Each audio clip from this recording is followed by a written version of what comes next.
thought a nice topic to discuss for this evening, considering that yesterday was Gita Jayanti, Moksha Da Ekadasi, very special day in our calendar. So to speak something about Bhagavad Gita, appropriate. And I was thinking a nice topic to speak about from Bhagavad Gita is the essence of Bhagavad Gita. And then I was thinking to ask all of you,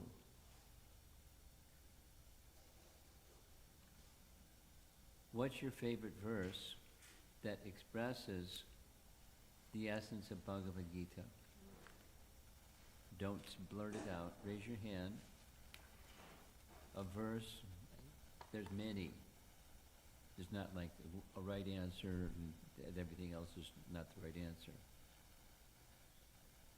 Nice verse.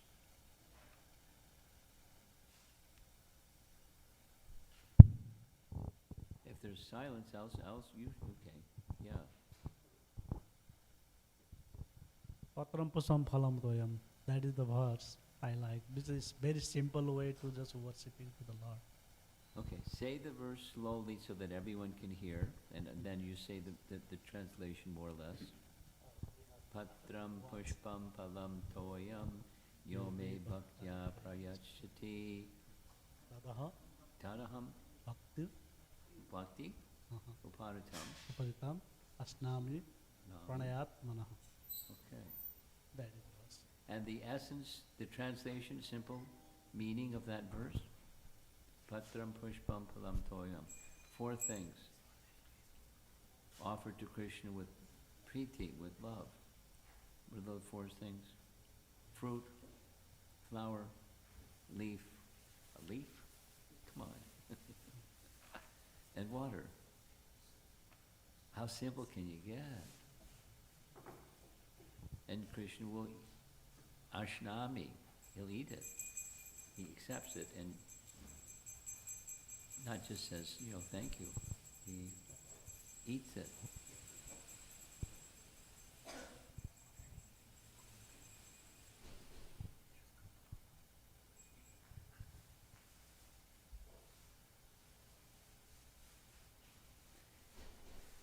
I'm thinking, because it's such a nice verse, I'm thinking of a pastime with Lord Chaitanya, where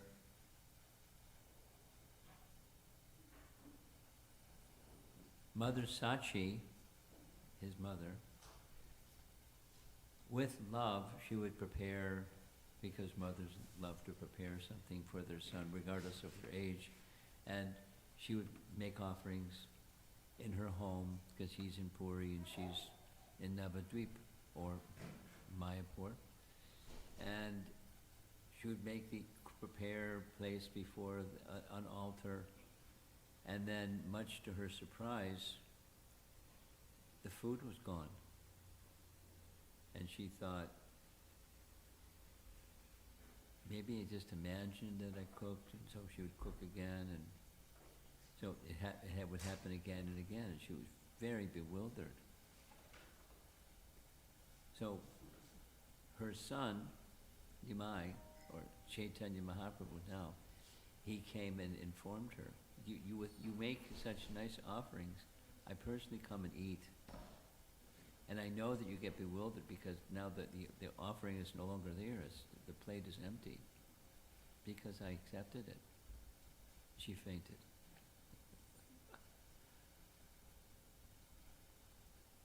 It's personal. Krishna's making statements, not silly. He eats, not only accepts, but he eats. And not only he eats, but he leaves the offering. And he eats. So how can you eat and then leave the offering? It's easy for your Krishna. Om Purnamadak Purnam Idam Purnat Purnam Udachyate Purnasya So he's complete. He can eat and leave it at the same time. So and therefore it's sanctified. It's the taste of Krishna's saliva, Prabhupada describes. So, that was a nice verse. Now, the rest of you. Essence of Bhagavad Gita sloka. Yes. Sarvadharman parityajya mamekam sharanam vraja aham tvam sarva papebhyo mokshayishyami ma sruja. Translation. Leave all varieties of religion and surrender unto me. I will take care of you. Relieve you from all sinful reactions. Yeah. Do not fear. Do not fear. It's such a nice verse that in Sri Vaishnavism, they accept that's the essence of Bhagavad Gita, and there's a similar verse in Ramayana that they compare the two verses. And the Ramayana verse is when Vibhishan surrenders, and then there's this, should we accept him or should we not accept him? Because Krishna's, he's acting as a king in this case. So he consults his ministers or his advisors. He doesn't need someone's advice, but he asks. And this one says this, and that one says that, and Hanuman is silent. Hanuman is asked, and Hanuman says, you've already accepted him. There's no discussion. It's your nature. Someone surrenders to you, and then Lord Ramachandra speaks. Yes. Even once. So the Sri Vaishnavas compare the statement that he makes to Vibhishan as the same as the statement that Krishna makes to Arjuna. It's a step towards Krishna, and Krishna accepts the step. And not just accepts, he delivers.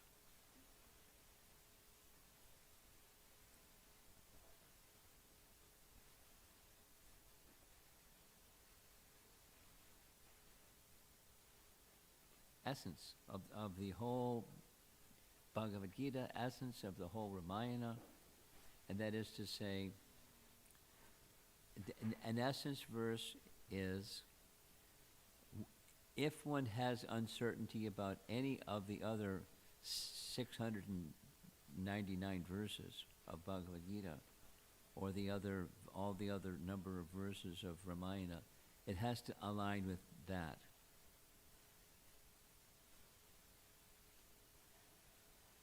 Paribhasa Sutra is a Sanskrit phrase. The essence that everything else must align with. If you have trouble understanding something, understand this one verse, and then you can understand the other verses in context.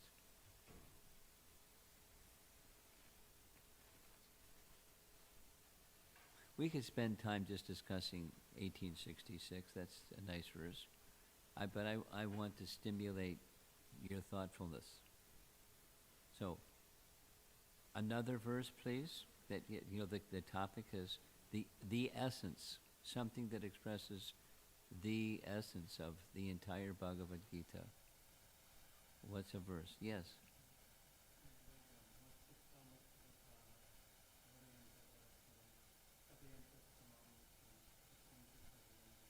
Okay, your voice isn't strong. The people are straining to hear you. You got a little microphone. I like the 10.9 verse. 10.9. Matchitta madgada prana bodhayanta parasparam kathayantascha mam nityam tushyanti cha ramanti cha. Good. And the meaning essentially? Essentially is that Krishna's devotees enjoy glorifying his names and pastimes, and such devotees are in Krishna's thoughts always. Nice. That's in essence.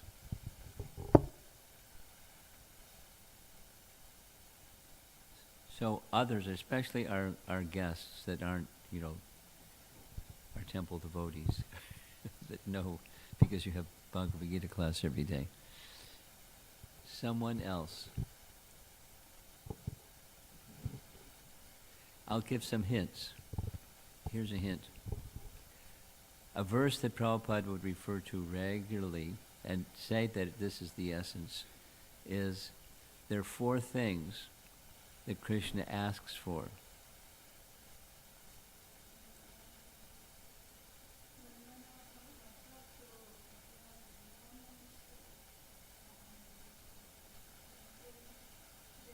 Pratijani prayosime. Pratijani prayosime.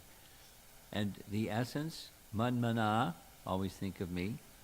Bhava mad bhakto, become my devotee. Mad yaji, worship me. Mam namaskuru. And Prabhupada would, right after saying those, he'd say them again and say, it's so simple. And that's the essence, it's simple. Simple for the simple, difficult for those that are crooked. Because it's simple. We're going to think of something, so think of Krishna. And we're going to do some service for someone, serve Krishna. Become my devotee. Because bhakti, becoming a devotee of Krishna, means during serving Krishna with love. Bhava mad bhakto, mad yaji. You know, people worship whoever, a movie star or a sports hero or a political figure or a something or something or something, a scholar or something, something, something.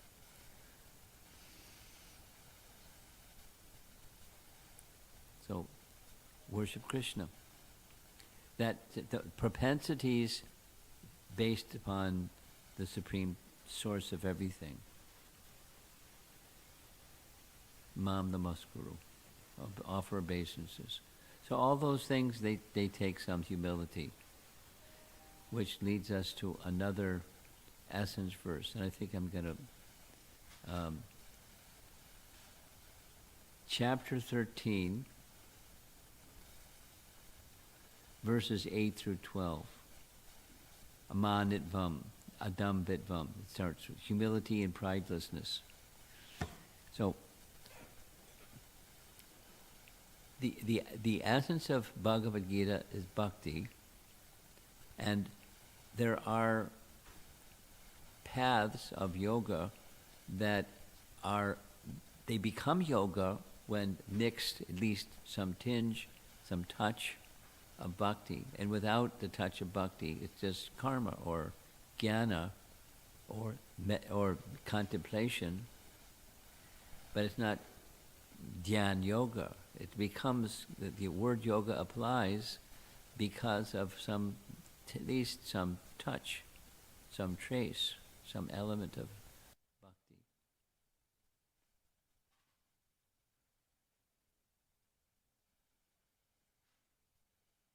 So similarly, in Bhagavad Gita, there's a principle that leads to bhakti.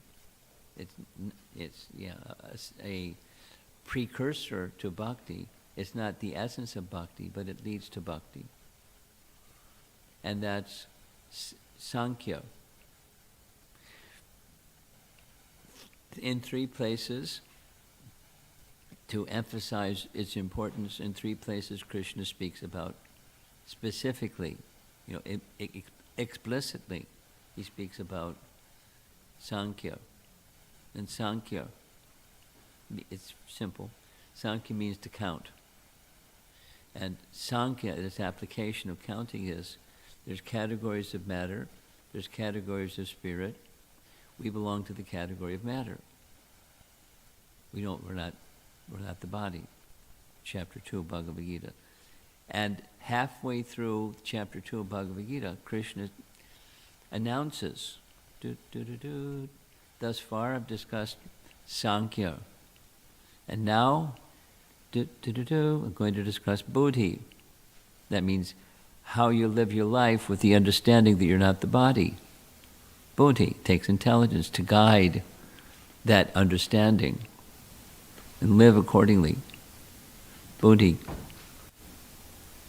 Buddhi can be used almost interchangeably with bhakti because they have to be, to engage in service to the Supreme, there has to be proper understanding, proper knowledge, proper intelligence, proper guidance, proper steering mechanism for the body and the mind.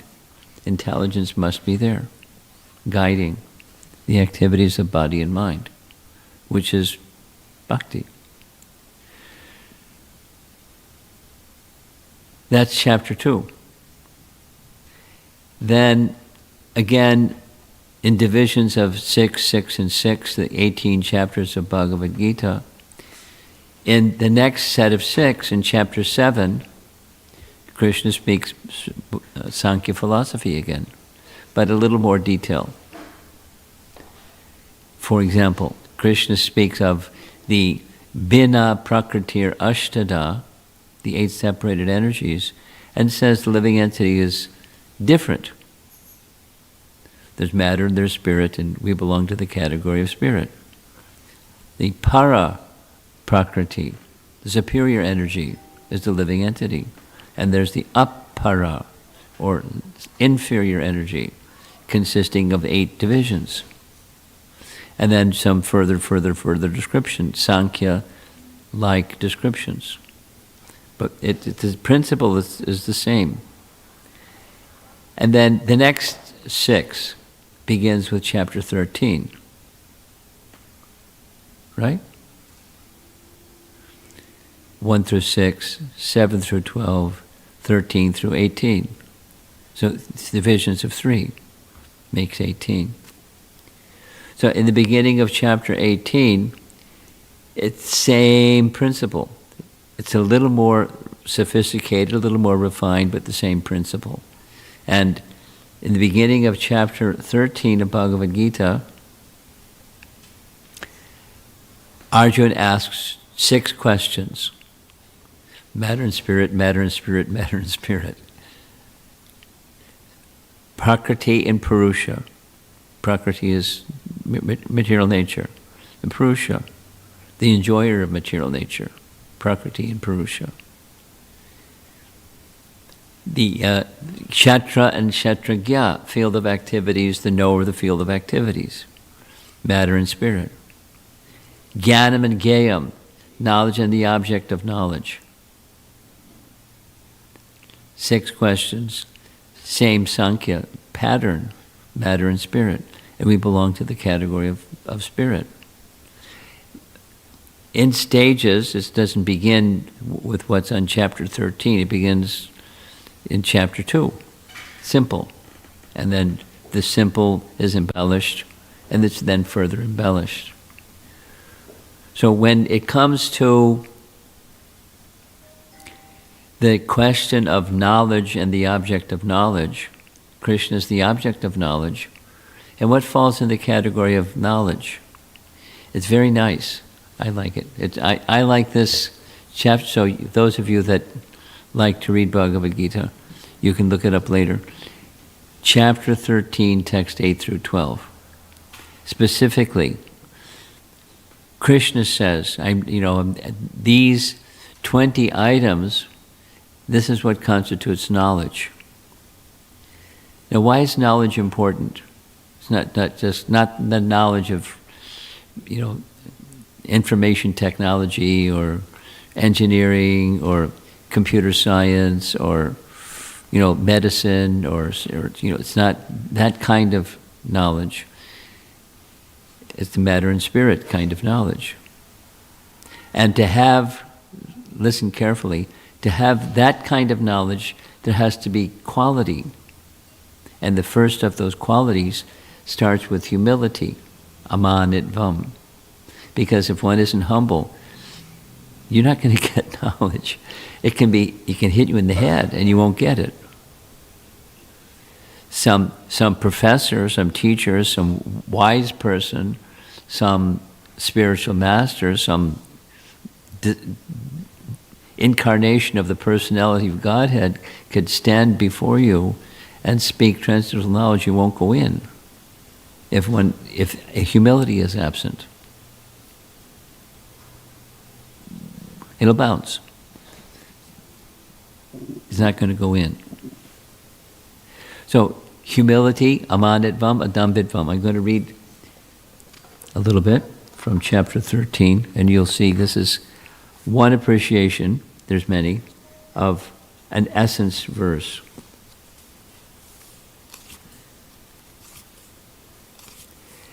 Of course, the verse itself is long. There's 20 items. Humility, pridelessness. The question that Arjuna has asked is, what is knowledge? He gives this list of 20 things, and then Krishna says, aside from this, it's ignorance, the absence of knowledge.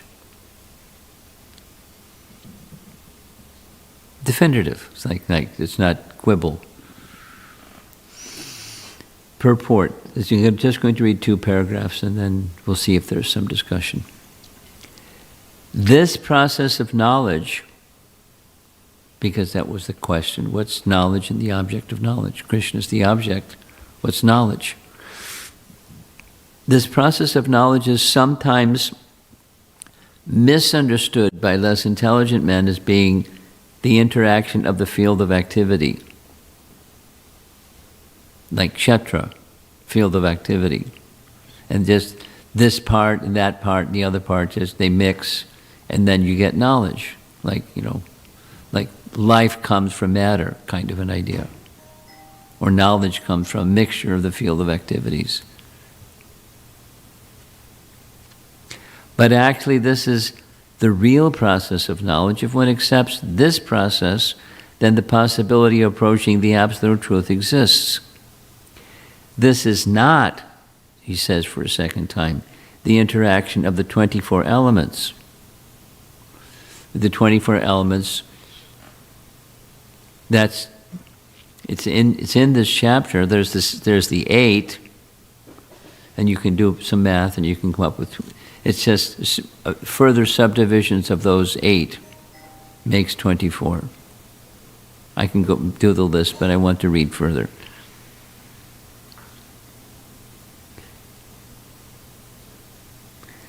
And the process of knowledge described here is the means to get out of it. Of all the descriptions of the process of knowledge, the most important point is described in the first line of the 11th verse, Mai chananya yogena bhaktir avyabhicharini. Means, the process of knowledge terminates in unalloyed devotional service to the Lord. Doesn't have to start there, but if you get on that train, that's where the train's going.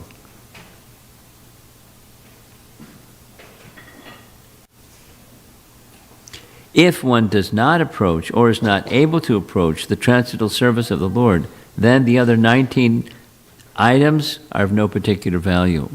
So this is an essence principle.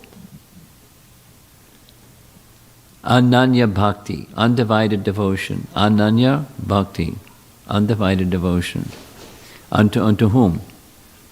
Mai, unto Krishna. Mai cha, ananya yogena. Bhaktir avyabhicharini. It's very, very clear, Sanskrit.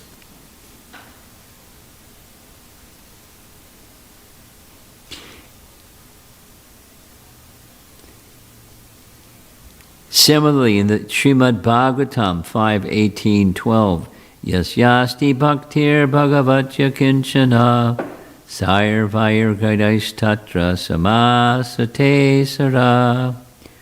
All the good qualities of knowledge develop in one who has attained the stage of devotional service. The principle of accepting a spiritual master, as mentioned in the 8th verse, is essential, even for one who takes to devotional service. It is most important. Transcendental life begins when one accepts a bona fide spiritual master. The Supreme Personality of Godhead, Sri Krishna, clearly states here that the process of knowledge is the actual path. Anything speculated beyond this is nonsense. Nonsense. Prabhupada didn't mess around. You know, when he, there's a little Prabhupada story. maybe you know, Prabhupada, he was focusing in India on two things. One was his Srimad Bhagavatam translation and commentary, because it was he wanted to have that with him when he came to America, the teachings of Lord Chaitanya, because that was his instruction. Take the teachings of Lord Chaitanya to the English-speaking parts of the world. The teachings of Lord Chaitanya are the Srimad Bhagavatam. Conversely, the Srimad Bhagavatam is the teachings of Lord Chaitanya. So, the teachings of Lord Chaitanya in the form of Canto 1 Srimad Bhagavatam. And when he got to America, he began his manuscript of translation of Bhagavad Gita. Like the train was moving. Something happened. He was living in the Bowery, which means like Skid Row, not at all nice place, not a safe place.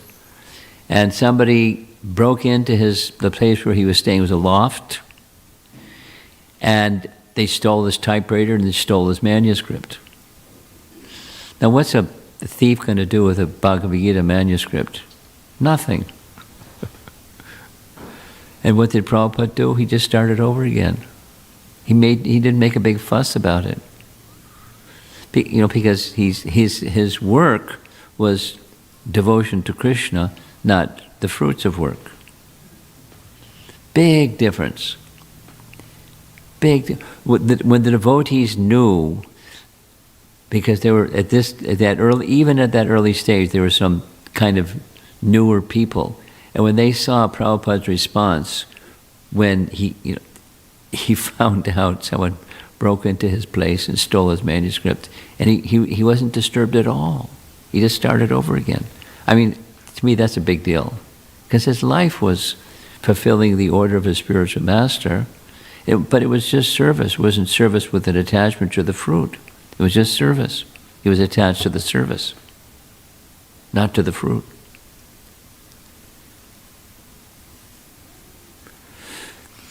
So his second iteration is the one that we have, and by the time he was in America, unlike the Bhagavatam, in the Bhagavatam, Canto 1, he had no experience of the audience. He had his ideas of the audience. Here in Bhagavad Gita, he's addressing his audience. It's Krishna's words, and he's conveying Krishna's words. It's not his words, but in a way that the audience can understand Krishna's words. So the emphasis in this first paragraph are these two things. You'll repeat slowly. The question being asked of Krishna by Arjuna is, what is knowledge? And the object of knowledge. The knowledge items, he gives a list of 20. And you look at the list. I'll read the list. And as you hear the list, it's qualities. It's not, it's not 2 + 2 = 4. It's not a, algebra or math or science. It's not a trivia. It's not information. It's quality. And that's the symptom of knowledge. So listen as you hear it. This is knowledge. Humility, pridelessness, non-violence, tolerance, simplicity, approaching a bona fide spiritual master, cleanliness, steadiness, self-control, renunciation of the objects of sense gratification, absence of false ego, the perception of the evil of birth, death, old age, and disease, detachment, freedom from entanglement, even amidst pleasant and unpleasant events, even-mindedness, constant and unalloyed devotion to me. So these are qualities. But without qualities, where's the knowledge? So we'll start with humility. Without humility, someone's got beans in their ears. They can't hear. Hello, they don't hear.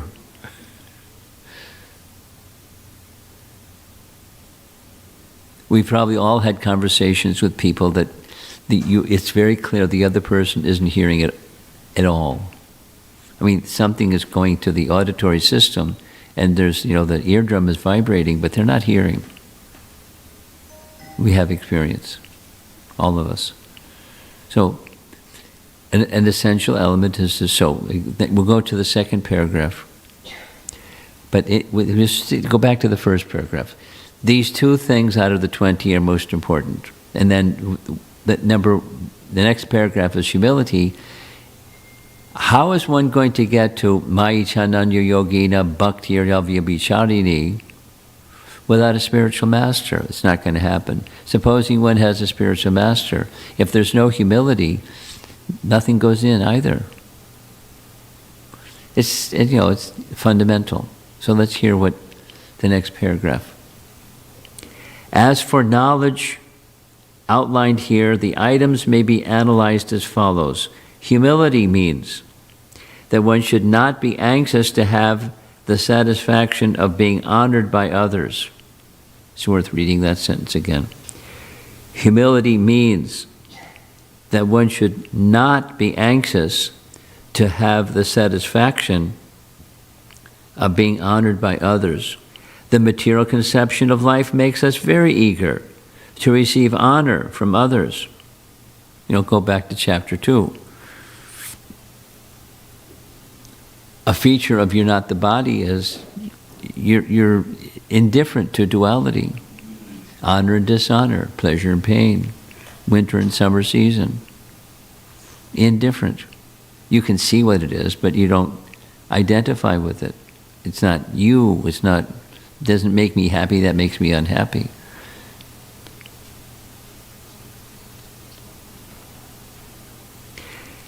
The material conception of life makes us very eager to receive honor from others, but from the point of view of a man in perfect knowledge, who knows that he is not the body, anything, honor or dishonor, pertaining to this body is useless. One should not be hankering after this material deception. People are very anxious to be famous for their religion, and consequently sometimes it is found that without understanding the principles of religion, one enters into some group which is not actually following religious principles, and then wants to advertise himself as a religious mentor. As for actual advancement in spiritual science, one should have a test to see how far he is progressing. Then he can judge by these items. So it's like an entry point, the doorway. So you can come into the temple room. There's the doorway. Humility, starting point. And then these others. So it's part of a big picture.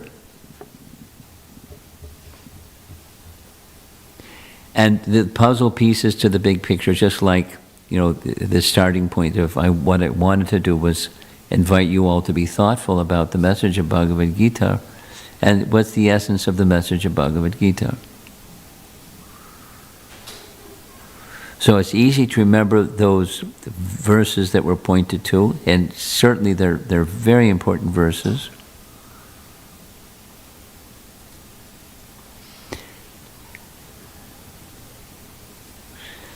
Let me make one more statement, and then we're going to see if there's discussion.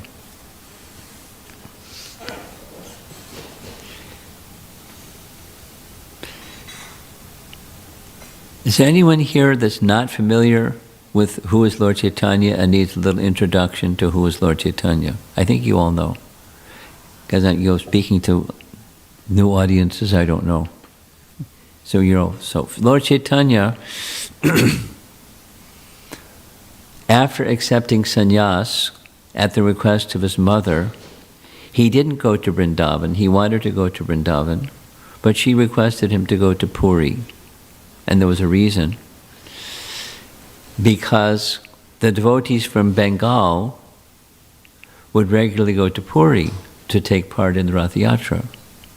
And they would go, she could take some cooked items or prepared items and he could have some of her food preparations. And then when they came back, she could get word of her son, because she was without husband and now without a son. So like a widow. So go to Puri, please. So he went to Puri. He stayed in Puri only a short while, and then he, on the plea of seeking for his elder brother, Vishwarup, who had also taken sannyas, he wanted to travel through South India. See if he can find needle in a haystack. Where's my brother? In the whole of South India. Good luck. He's omniscient. He knew that his brother had already departed this world, but that's okay. It was an excuse. So as he was traveling and traveling and traveling, one of the things that happened was Sarvabhauma Bhattacharya recommended that he meet the governor of Madras, now Chennai, and he's a great devotee. Sarvabhauma Bhattacharya said to Lord Chaitanya, when I met him, I thought he was a sentimentalist because he was a devotee. And, he wasn't doing all the high-grade activities that I do. He's just a sentimentalist. But he wasn't at all a sentimentalist. He said, now I understand he's a great devotee. And I would like you to meet him. So they met by transcendental arrangements. They met. When they met, they immediately embraced one another because the personality of Godhead and a pure devotee of the Lord. They were in ecstasy, just being together. And the Ramananda Roy was a governor. And, governor has people, entourage that he travels with. The entourage was going, whoa, what's all this? So Lord Chaitanya controlled himself and said, let us meet in the evening. So they had a private little, twosome. And it's a nice discussion. I recommend, if you want to pick a nice section of the Chaitanya Charitamrita, the discussion between Ramananda Roy and Chaitanya Mahaprabhu. Because Lord Chaitanya took the role. He's a sannyasi. Ramananda Roy is a governor. He's a military man and a householder, and the young sannyasi is asking the householder, please explain the highest truth that you know and the means to attain it. That's the starting point of their discussion. Whew. The highest truth and the means to attain it. So one of the verses, Ramananda Roy, was a very learned scholar, and he recited verses from Vishnu Purana about observing Varnashram. There's many, and he came to the Bhagavad Gita verse. And Lord Chaitanya said, that's nice, but go further. Like, what's further than Sarvadharmam Parityaja Mam Ekam Sharanam Braj? What's further? Chaitanya Mahaprabhu accepted Ramananda Roy's statement. You might want to look it up. It's Srimad Bhagavatam, Canto 10, Chapter 14, verse number 8. 10:14:8. And in that verse, 10:14:8, Brahma is speaking, his Brahma's prayers to Krishna, and he speaks, the means to achieve it is you stay in your position, stane stitak, shruti gatam tanavan manobir. You should hear the topics of Krishna. From whatever your position is, you don't need to become something. Stay in your position, whatever is your psychophysical nature, do that. And, most importantly, engage in the process of hearing, transcendental sound vibration, specifically topics about Krishna. Whatever your position, doesn't matter. Stane shatak shruti gatam tanavan manobir. And by that process, he goes on, the Brahma goes on, that he who is, because he's speaking to Krishna, he's Ajita, He's unconquerable. But the unconquerable becomes conquered. He becomes conquered in the sense that bhakti awakens and bhakti attracts Krishna, and Krishna becomes subservient to the bhakti of his bhakta. He likes. He loves more than likes. And so the unconquerable becomes conquered by the awakening of devotion that comes from hearing transcendental messages. Of course, there's a qualitative way that one should hear, and that's, a further point in their discussions. What's the quality by which one should hear transcendental sound? Just like we have kirtan, it's nice, more than nice. It's transcendentally beneficial. All living entities, not even those in human form of life, all living entities, it's naturally transcendentalizing. So broadcast the sound of the holy name, or broadcast the message of Bhagavad Gita, or broadcast the message of Srimad Bhagavatam. And that's the Hare Krishna movement. Stay in your position. If it's one's nature to be a sannyasi, as was Chaitanya Mahaprabhu, a sannyasi, fine. If one's nature is to be a government officer, like Ramananda Roy, fine.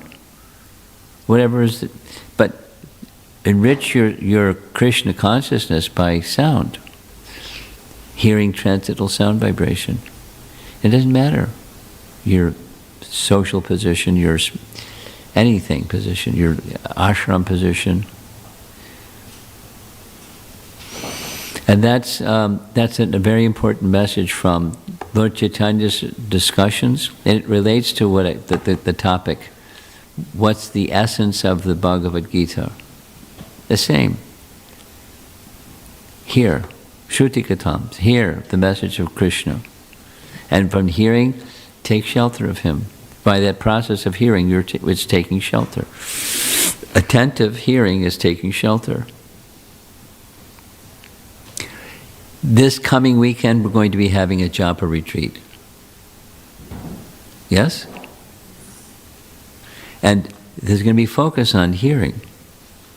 Why? Because all this explanation of the why is because the dormant Krishna consciousness becomes awakened. And the covering of Krishna consciousness becomes cleansed. Taking a spiritual bath through sound. Cleansing the outside and cleansing the inside simultaneously. In a qualitative, very focused way. Okay, I'm looking at our clock that's 3 minutes fast or slow? Slow. Okay, so we have 10 minutes for some discussion. The starting point of the topic was what's the essence of Bhagavad Gita. So we have a little portable microphone, and all you have to do is raise your hand, and someone will bring you the microphone. Hare Krishna, Guru Maharaj.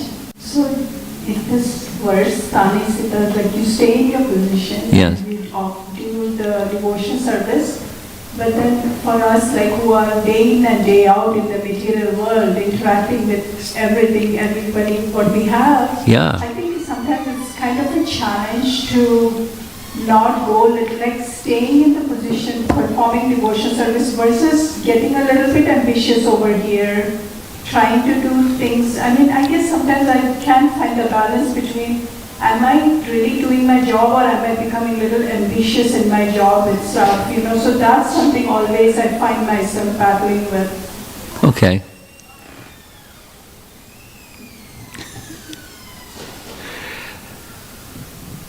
Whether you advance or you don't advance in your career, one is not a qualifier, or the other is not a disqualifier. That's not the litmus test. The litmus test is eagerness to hear. Now, if there's something that's impeding your eagerness to hear, that's to be neglected. Say it the other way. Is it possible The answer to this question is yes. Is it possible for someone who is strongly career-oriented at the same time to become very, very, very, that's three very, strong in their devotion to Krishna? Yes. I'm just thinking, there's many nice devotees. One nice devotee, there's several nice devotees. One nice devotee that I'm thinking of is Madhavananda, who is the director of the Bhaktivedanta Hospital. Now that man is gifted. He didn't become director, and for a couple of decades he's been the director of a hospital.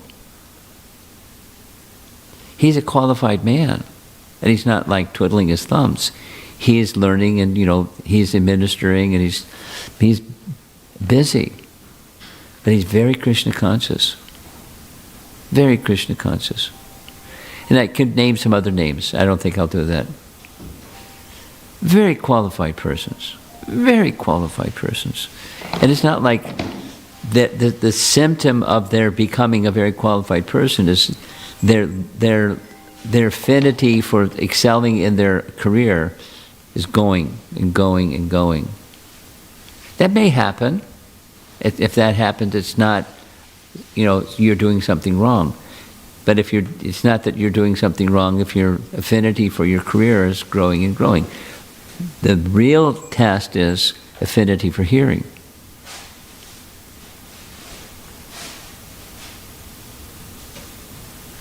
Supposing, we'll go the other direction, supposing someone just like is unhappy with material life, so they start neglecting their career or their, whatever it is, their family or there's, the world. That person is now, if it's not resting upon hearing, they're now vulnerable. They're a sitting duck for some other worldly distraction or another, or 10 of them. It happens. Desisting in worldly affairs, 10 other worldly affairs are going to take their place, unless there's the affinity for hearing, the place of shelter. So then it could take, for you have to introspect. Am I really becoming genuinely attracted to hearing? If so, fine. And if not, not fine. And so what are you supposed to do when you find it's not fine? You go into a mode of goodness place, reflect, introspect, and hit the reset button. And let me continue, whatever my orientation towards career development is, let me not neglect hearing. You're just like, a teenager, only you're a big one.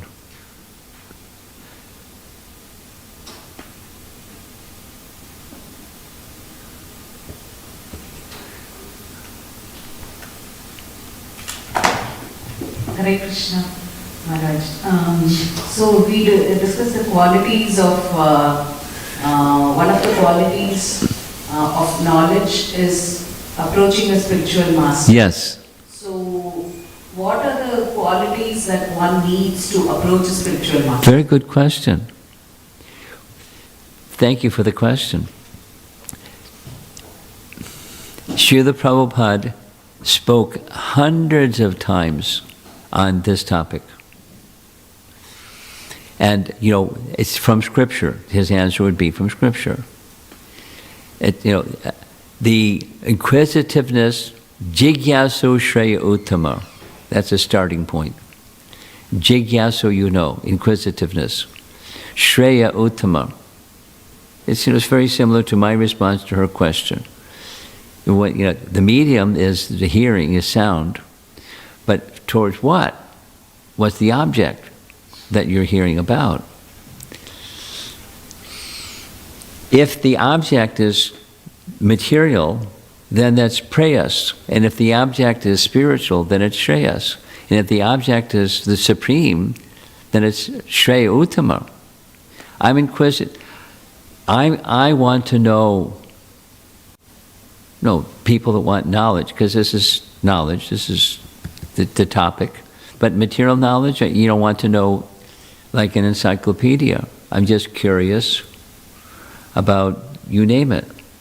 And I want to know, and I want to learn and about what? So the Jigyasu Shreya Uttama is a qualification for taking shelter of a spiritual master, because that's what a spiritual master will do.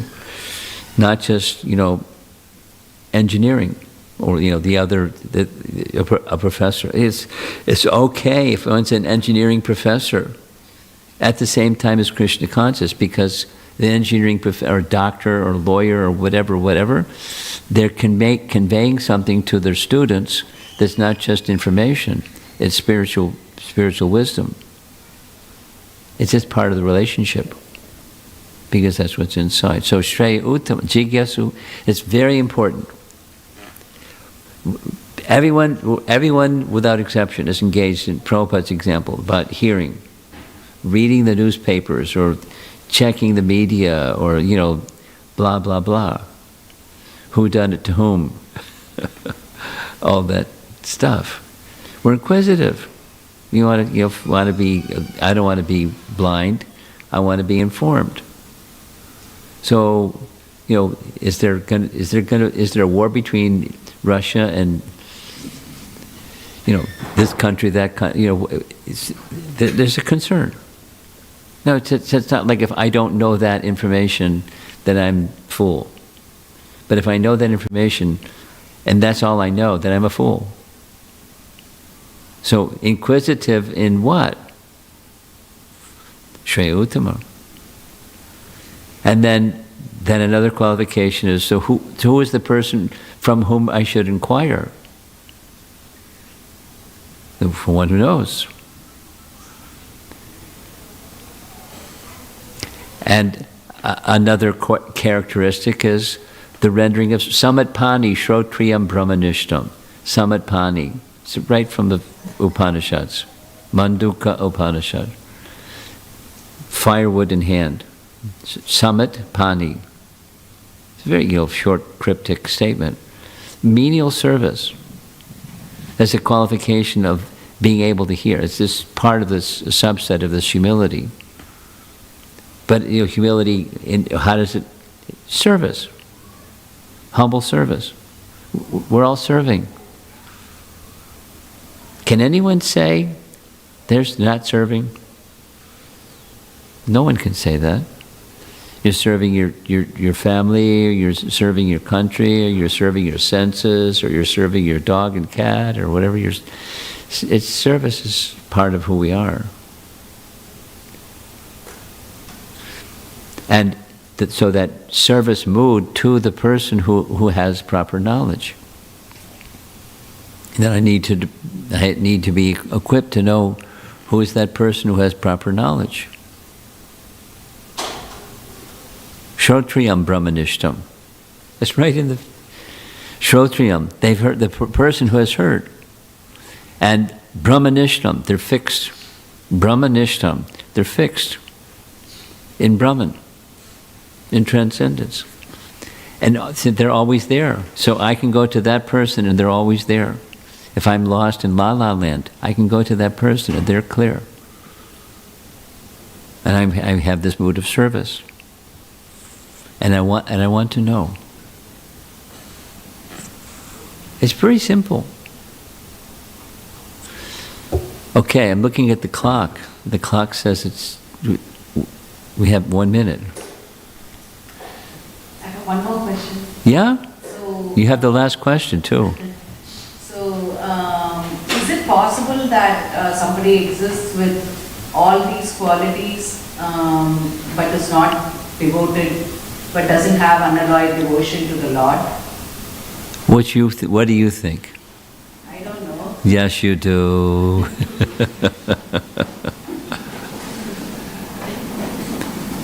Yeah. So the answer is no. Because proportionate, it's just like a dimmer switch. rocker arm switches, you turn it on or off. It's a 1 or a 0. Then there's some that are, you dial it up and it gets brighter. So is it possible to be fully bright, luminous, and enlightened, and not connected to the powerhouse? No such thing. No such thing. And what is connected with the powerhouse? Mean. That's the place from which I receive whatever it is that I have, and I acknowledge it and offer to that which, the source from which I received everything, to that source. Nothing sticks. It came from and it goes to. And that's the relationship of loving exchange. Without it, it's not, it's a dream. It's fiction. Okay. I see the prasadam has arrived. And I know what that means. It's time for prasadam. And who's going to be the MC so I know what's next? There's supposed to be. Can you give her the microphone?